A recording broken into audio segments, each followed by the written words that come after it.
And I have went and visited Curacao. It's a country, a small island or a country in South America. And on the way to come back home, my old lady, she, messed up her ankle or something on the walk there. So we get to the airport, we get to the counter. It's like five people in front of us. And by the time we get to the counter, the lady is like, "Oh, y'all can't get on the plane. It's within 2 hours of the plane about to board." It was like an hour or something like that of the plane about to board, so we can't let you on. So the people that's in front of us just so happen to be boarding the plane as well. So once I find out, I'm like, well, shit, you got this, you got four, five people in front of us, what I'm saying, that's finna board.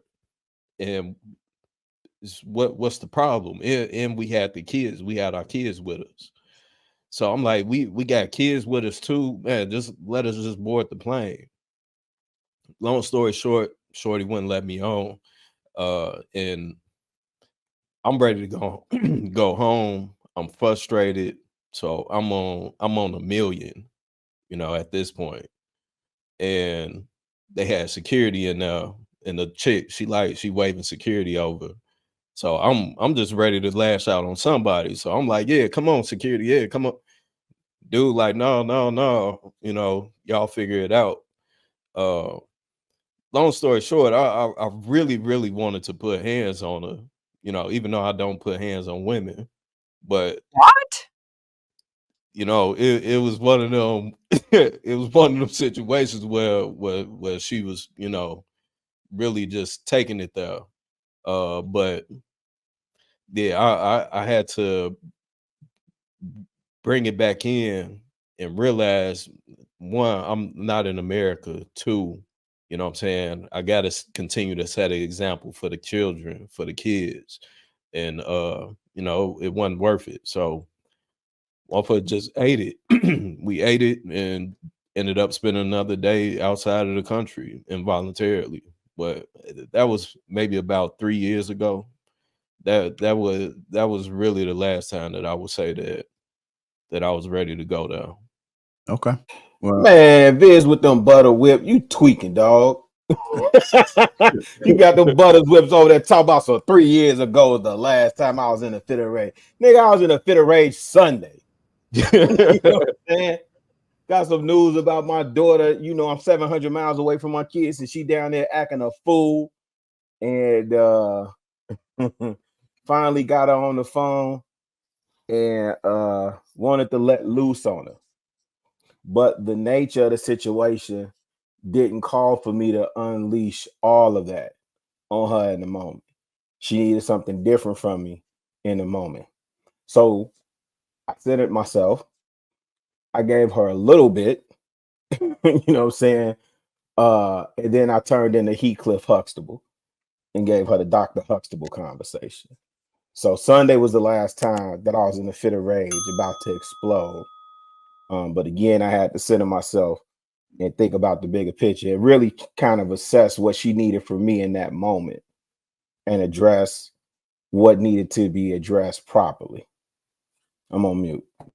okay. All right. Let me just get a couple more people, man. We ain't gotta drag it out. So if you got something you want to share as far as when the last what you laughing at me is. I'll say, yeah.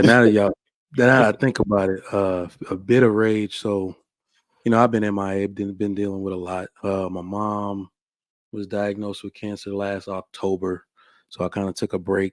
But she did the chemo and all that, so that's looking good. And my brother and I'm the eldest of 4 children, so we hold it down, whatever they need. And then my dad's health right behind that start failing. Like, he has a congestive heart failure. I think it's CHF. So this is a man like that's a behemoth of a dude, all of a sudden taken out of work and whatever. So the way that he works and he transfers money between businesses, he's like, oh, I'm good.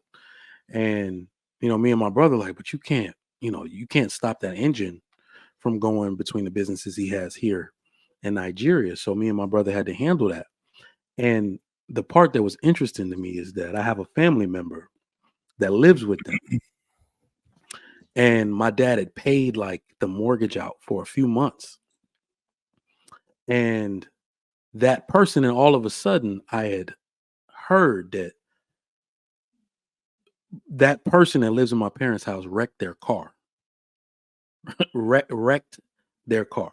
And they only have one car because my dad is between here and Nigeria so much. So it's basically my mom's car.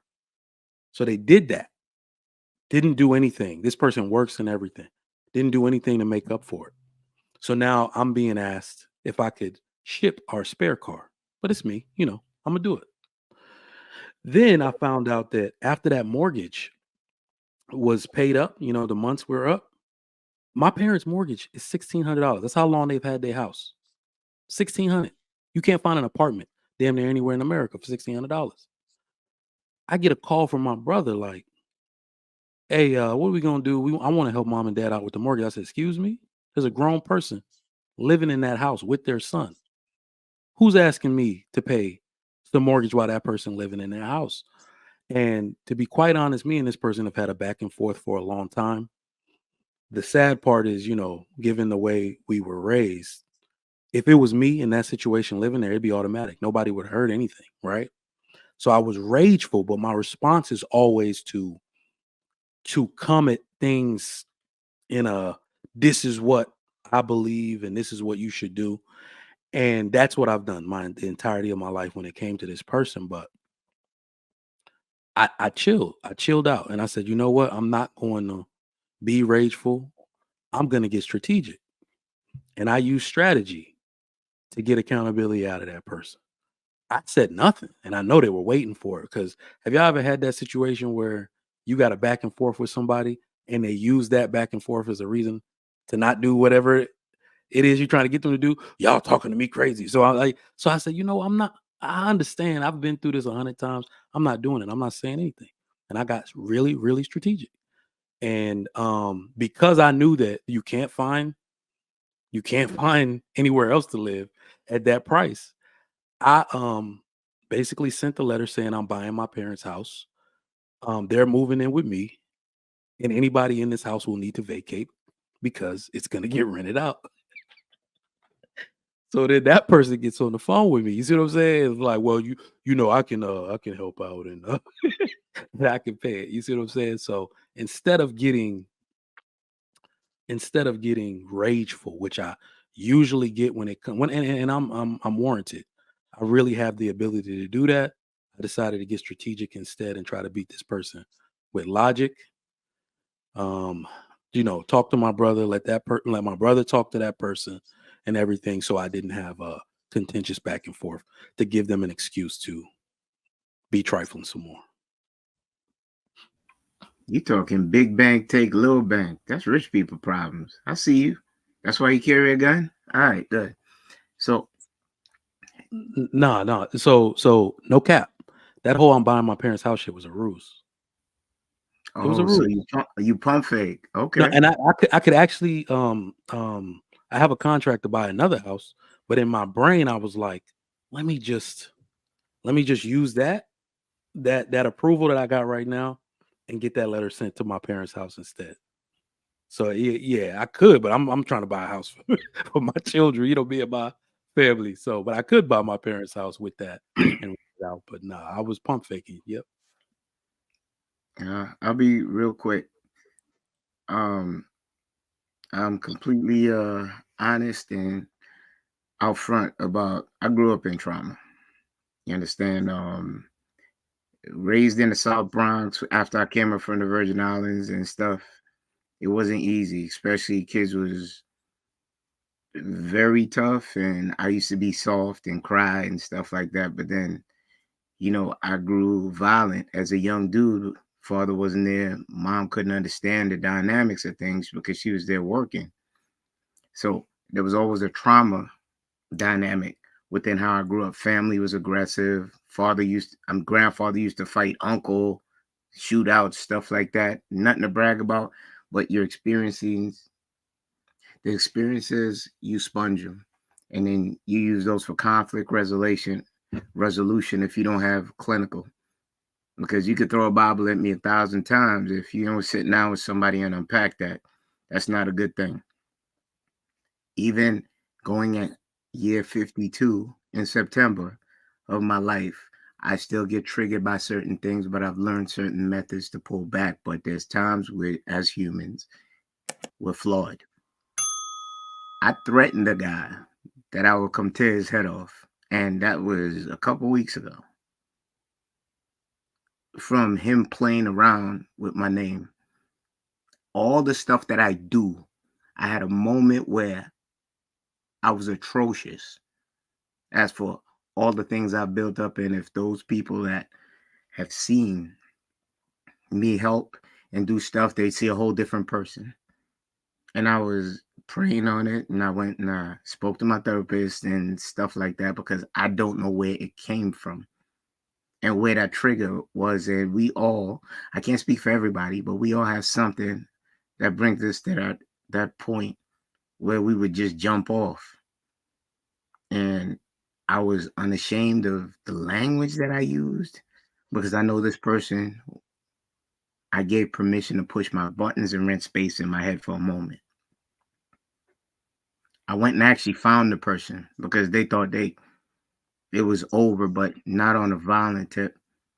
And I had a discussion because I realized one interaction, I could lose everything that I've worked for. One bad move, when everything simmers down and I'm in that 6x9 again, all that was for naught, because you couldn't stand on your square. I think we're all working on ourselves every day.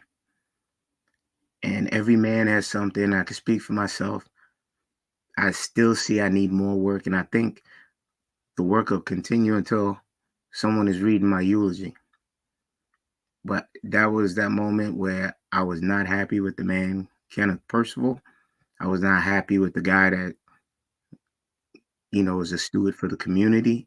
I was not happy for the uncle that I am, the family that I represent, and my last name. And, you have to be honest. Everybody's prideful and ignorant, and I have no place for that, because I got less sunrises and sunsets to see. So I'm gonna be honest. So that's why I took it upon myself to go speak to that individual and told him where I felt and why I responded the way I did, and iron that out as a man should. I digress. All right, man. I appreciate you being transparent there, Kenny. Thank you, man. Pretty sure a lot of people would be able to appreciate that on the panel and off the panel, man.